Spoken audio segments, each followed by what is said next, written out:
만두라면 만두 열정이 좀 신기해요? 근데 열정의 그 방향성이 달라요. 왜냐면 만두의 김이 나가는 방향성이 이쪽으로 가는 거야. 그냥 만두남이라고 해서 무조건 목숨을 걸지는 않죠. 왜냐면 목숨보다 중요한 일은 어디 있어요? 없어요. 건강이 제일 중요해요. 그래야 오래 살 수 있고 행복할 수 있는데 그쪽을 추구하는 게 훨씬 더 열정적이라고 생각을 해요. 저도 원래 리스크 러빙인데 아까 어기 말을 한 것처럼 건강이 제일 중요하다 이런 말이 있잖아요. 영어로 health is wealth라는 말이 있잖아요. 그러니까 제일 중요한 wealth가 health라고. 저는 돈 관련해서의 리스크에는 도전하지 않을 것 같아요. 왜냐하면 저는 돈이 많이 있든 없든 잘 살 수 있는 자신감이 있어요. 좋은 말이네. 저는 송도를 좋아하잖아요. 송도를 좋아하니까 그냥 뭐 송도에서 어떤 고층 아파트 살 수 있을 만큼 돈을 벌면 그냥 바로 그만두면 되잖아요. 그냥 빨리 돈 벌고 일하다가 목표야. 내가 제 목적을 이루면 그냥 그때 개천을 죽으면 어떻게? 개천을 죽이면 어떻게? 어쩔 수 없이. 박진주 씨는 안 눌렀네요. 네. 할 것 같았는데 느낌이. 하루에 1,000만 원 필요 없어요? 저는 사실 저 혼자일 때는 이제 1,000만 원을 벌고 싶겠지만 이제 가족이 생기고 제 아이가 생기면 가족과의 있는 시간이나 행복은 돈으로 환산할 수 없는 거라고 생각을 하기 때문에 결론적으로 이런 결과에 입각했습니다. 입각을 하셨군요. 자, 박진주 씨가 생각하는 우리나라 극한 직업 뭐 있을까요? 우리나라를 지켜주시는데 한몫을 하시는 저 소방관님들이 하시는 일에 비해서 좀 많이 소외돼 있으신 것 같아서 서울을 더 좋게 해야죠, 사실. 많은 소방관분들께서 우울증이나 그 외상후 스트레스 장애라고 그렇지. 끔찍한 장면을 봤던 거를 계속 자꾸 머릿속에 떠오르고 막 그랬던 게 있는데 거기에 대한 이제 약간 처우 같은 게 좀 많이 떨어지는 것 같아가지고 많이 관심을 가졌으면 좋겠습니다. 궁금한 게 한국은 공무원 아니에요? 소방 공무원이죠. 맞아요. 공무원인데 대우가 안 좋은 거예요? 지자체마다 다를 거예요, 아마. 일본은 되게 이미지 좋고 대우도 좋아요. 연봉 찾아보니까 이제 평균적으로는 한 7천만 원 넘는 그리고 뭐 급하게 나왔을 때는 돈 주고 뭐 수당도 있고. 네네. 인도도 그 인식이 일단 보호자라고 생각하니까 존경을 많이 해요. 근데 복지가 정말 안 돼 있어요. 최근에 어떤 뭐 사망한 사건도 있었어요. 왜 사망했냐면은 방화복 있잖아요. 그게 문제가 있었던 거예요. 그러니까 정말 짜증나는 게는 나라에서는 돈을 안 주더라도 기본적으로 방화복이라도 조금 잘해야 되지 않을까라는 방화복까지 사기치니까 이런 사건 아닌가. 파키스탄은 또 그 복지가 잘 안 돼 있어요. 인도랑 똑같이. 문제는 불이 나면은 그 불이 다 데우고 끝나면 도착해요. 그러면은. 일부러 기다렸다가요? 복지가 잘 안 됐으니까 그런 것 같은데 너무 늦게 와요. 그러면은 너무 늦게 와요.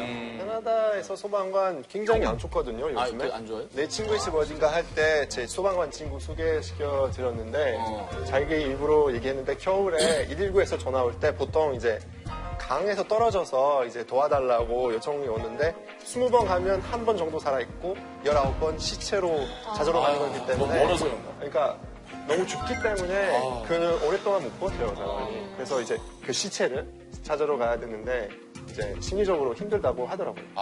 월급은 어떻게 돼요? 월급? 네? 월급을 되게 좋아해요. 월급을 좋아요? 좋아하는데 그게 또 문제된 적이 있어요. 3년 전에 정치인이 소방관들은 거의 뭐 119 기다리면서 거의 항상 이렇게 놀고 있는데 왜 1년에 1억 넘냐고 원봉이 추가된다고. 그래서 여론이 되게 안 좋아진 적이 있는데 그때 친구가 옷 입고 있으면은 마트 같은 데 가면은 이제 손가락질 많이 보고 욕도 먹고. 논다고? 정말? 열 며칠을 쉬다가도 하루 나가서 걸고 나가서 하는 건데. 저는 영웅이라고 생각하니까 무조건 많이 받아야 된다고 생각하지만 미국에서도 그 소방관 인식 너무 되게 좋은 것 같아요. 그렇죠. 연예인처럼 약간 우리 뉴욕 파이어 디파트먼트 있어요. 그 NYFD. 그래서 NYFD 모자 이렇게 뭐 쓰고 사람들이 그 응원하려고 그리고 이 일 하니까 몸으로 일하니까 빡빡 이렇게 뭐 그 근육 다 나오잖아요. 그래서 그 소방관들이 그 달력 만들어요. 우리 셔츠 벗고 이 근육 좀 자랑하고 이 사람들이 거의 약간 스타 되고 근데 그거 발고 그거 자선 기부하는 거예요. 그래서 너무 멋지게 하니까 우리 히로로 생각해요. 저 이탈리아에서 달력도 찍어요. 똑같이. 근육 좋은 애들이 딱 열어가지고. 이태리 소방관 또 얼마나 잘 살았을까. 자, 박나래 문화적 특성이 반영된 직업 한번 얘기해 볼까요? 스위스는 스키 순찰자라는 직업이 있는데 이거 좀 특별한 역할이 있어요. 그건 뭐냐면 그 일부러 눈사태를 만드는 거예요. 왜냐하면 스위스에 사는 많은 나라니까 사태도 많고 살인 사건도 많이 생길 수도 있잖아요. 그래서 그런 사건을 방지하려고 스키 순찰자들이 헬리콥터 타고 폭탄을 던져서 터진 후에 그 눈사태를 만드는 거예요. 네. 위험할까 봐. 파키스탄 그 라마단 기간에 새벽 3시에 밥을 먹어야 되잖아요.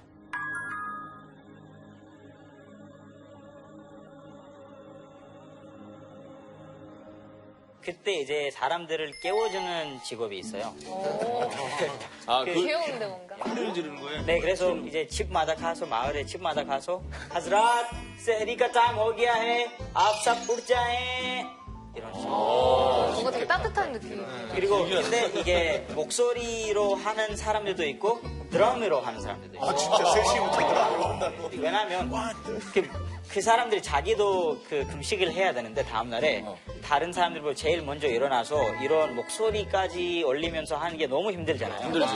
그래서 뭐 마지막 날에는 너무 힘들어서 소리도 안 나올 정도. 그러겠지. 그래서 이제 드럼도 생기는 거예요.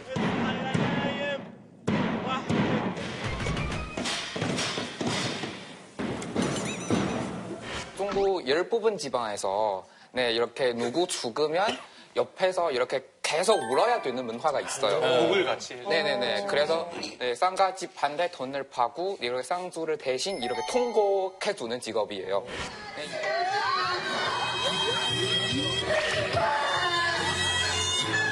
근데 옆에서 계속 뭐 종이나 가사 돈을 태워야 되기 때문에 연기도 심해요. 그래서 뉴스가 나왔는데 어느 여자가 19년 동안 계속 이런 일을 해오기 때문에 눈이 거의 실명할 지경이에요. 본인이 죽게 생겼네. 프랑스에서는 길거리에서 그 화가 있잖아요. 근데 그 화가들도 좀 전문 직업이에요. 그 일하려면 어떤 그 지방 자치단체에 등록해야 되고, 그리고 그 국가의 세금도 내야 되는데, 근데 그 대신에 그 그림 그릴 권리와 그 자리 보장받아요. 불법도 있죠. 네, 맞아요. 목마를 때에서 제가 그림 한번 그렸는데 너무 근데 못 그려서 몽마트에서는 불법적인 그 10,000원 내고 그랬는데 너무 못 그려가지고. 전현무 씨 얼굴이요? 예.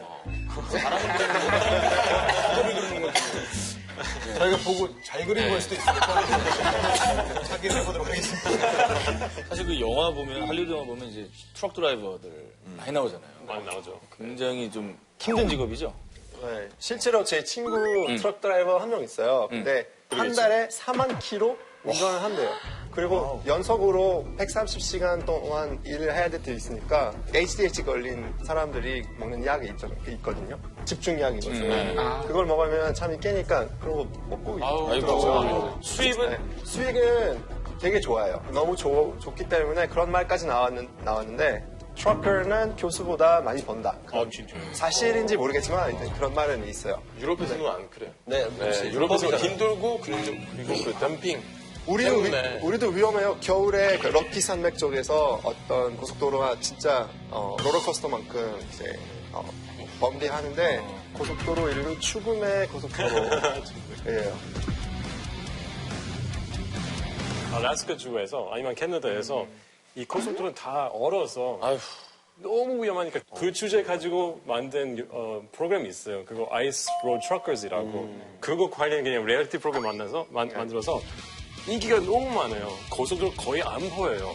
안 보이는데 거기 눈하고 뭐 얼음하고 가렸는데 그래도 가야 돼요. 저도 얘기 들어봤는데 외로움이 제일 힘든데요. 왜냐하면 하루 종일 혼자 있는 거예요. 인도는 트럭 기사가 진짜 인식부터 안 좋아요. 엄청 고생하다라는 직업으로 인정하거든요. 제일 놀라운 게는 인도 트럭 안에 에어컨이 안 나와요. 맞아. 이게 되게 더워. 이게 에어컨이 안 나오니까 의자가 소파 같은 거 이렇게 가지고 하면 또 땀 차잖아요. 맞아. 그래서 편의점에서는 이렇게 망으로 만든 의자 있잖아요. 그런 데에다가 앉아서 15시간 운전하는데 거기서 고생 끝난 게 아니에요. 대부분 도로가 일방 도로예요. 일방 아니라 이렇게 차가 서서 막. 네, 막 좁으니까.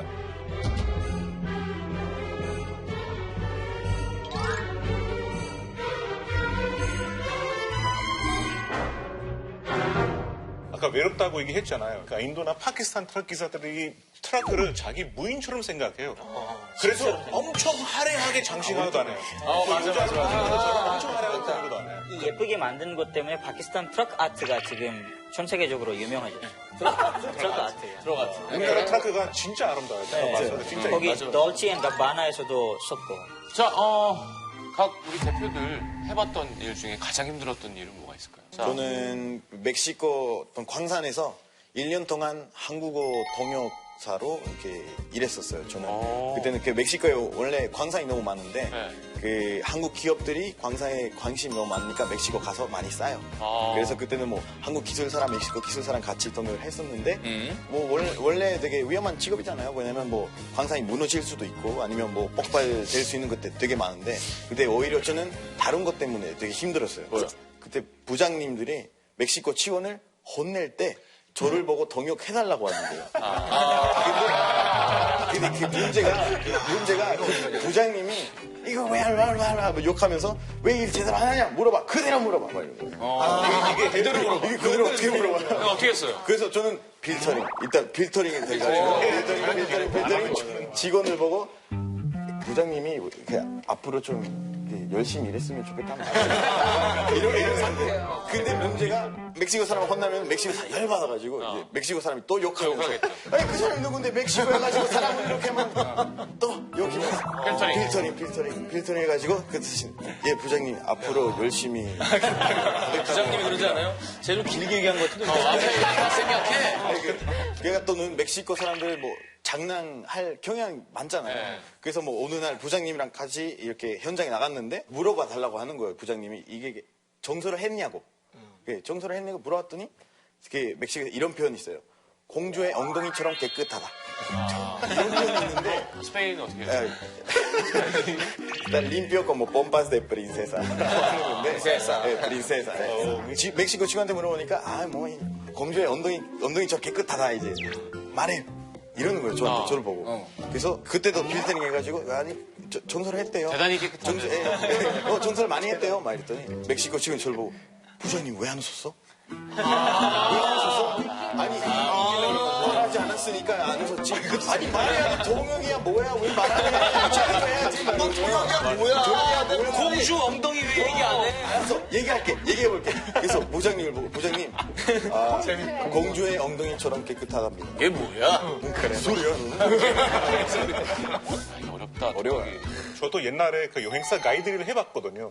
근데 타지마을 가면은 거기 사진 찍어 달라고 많은 사람들이 있거든요. 그래서 제가 일부러 한국어로 우리 한국 관광객들한테는 사진 찍으시면은 너무 비싸니까 하지 마세요. 한국말로 말해도 그 사람도 다 알아들어요. 거기 무덤이잖아요. 너 다음에 여기 와봐. 네 무덤 만나 모르겠다. 이렇게 네 무덤 모르겠다. 이게 위험해요. 자, 이 작업 현장에서 사건 사고가 또 발생하기 마련이잖아요. 각 나라에서 일어난 어떤 끔찍했던 산업체를 한번 들어볼까요? 2012년에 파키스탄 어떤 의료 공장에서 불 났어요. 근데 문제는 거기 소화기도 없었고 비상구도 다 물건이 너무 많아서 나갈 수 없는 상황이었어요. 근데 사장님이 이제 사람들이 물건을 훔쳐갈까봐 정문도 닫아버렸대요. 그래서 4층 건물에서 이제 뛰어내리거나 이런 식으로 하면서 거의 한 300명 정도 사망했고. 최악이다. 그 사장 어떻게 됐어요? 그래서 그 한 3명 정도는 이제 살인 혐의로 체포됐어요. 인도에서 공장 사고의 제일 슬픈 사고이거든요. 보팔 가스 트라지디라고 합니다.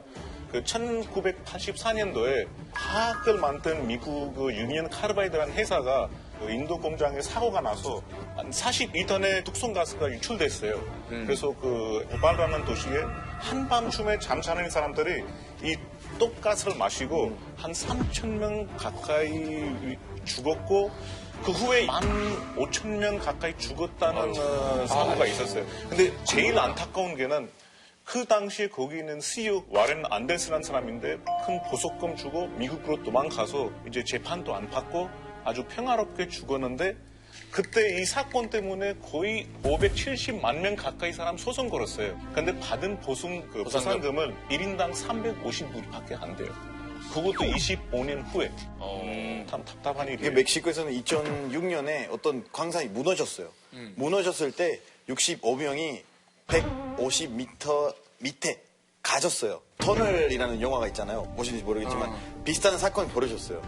어디 A 구역에 있다고 그래서 구멍을 팔았는데 아무도 없고 며칠 후에 다시 뭐 B 구역에 있다고 팔았는데 아무도 없는 거예요. 그래서 결국에는 정부가 이 그 갇혀 있는 사람이 살아남을 가능성이 없다고 해서 이제 구조 활동을 아예 정지시켰어요. 정지시켰는데 나중에 한 4개월 뒤에 첫 번째 시체를 발견했어요. 10개월 뒤에 두 번째 시체를 발견한 거예요. 다른 시체에 대한 정보를 소지가 하나도 없어요. 도쿄에서는 테미네이터 같은 사건과 현실이 됐어요. 일단 요즘은 로봇을 많이 쓰잖아요, 공장에서. 그래서 자동차 공장에서는 로봇 팔 있잖아요. 그리고 잡고 여기 밀고 잡고 밀고 갑자기 직원 잡고 여기 급속판으로 미는 거예요. 엄청 빨리 병원으로 옮겼는데 거기서 그래도 사망했어요. 끔찍하다. 네, 중국은 포스컨이라는 회사가 있는데 여러분 아이폰 뒤에 그 Made in China 거의 다 이 회사에서 만든 거라고 볼 수가 있어요. 근데 이 회사가 직원한테 너무나 많은 일이 시키기 때문에 직원이 스트레스를 많이 받아요. 그래서 2010년 1년 안에서 14명 직원들을 이렇게 자살했어요. 네, 올해도 2명을 자살했는데 위에서 자살 못하게 이제 그 네트 이렇게 설치했어요. 자살 얘기했잖아요. 네네. 일본에서 요즘 핫한 이슈인데 덴츠라는 그 대기업에서 이게 신입사원이 자살을 했는데 요즘에 더 과로사로 인정을 했어요. 그래서 작년에 과로사로 인정한 사건은 98건이 있었는데 한편에 근무로 인한 자살이라고 이제 추측되는 거는 2,000건 넘게 있었대요. 그래서 일본 그 야근 엄청 많이 이제 하는 문화가 계속 있었고 이제 요즘 그거를 대책을 너무 좀 급하게 하고 있는 상태. 이런 일이 있으면 불매운동도 있고 그래요, 일본도. 불매운동 안 해요. 잘 안 하죠. 네. 그래서 우리 목소리가 좀 그 자주 내는 편이 아니라서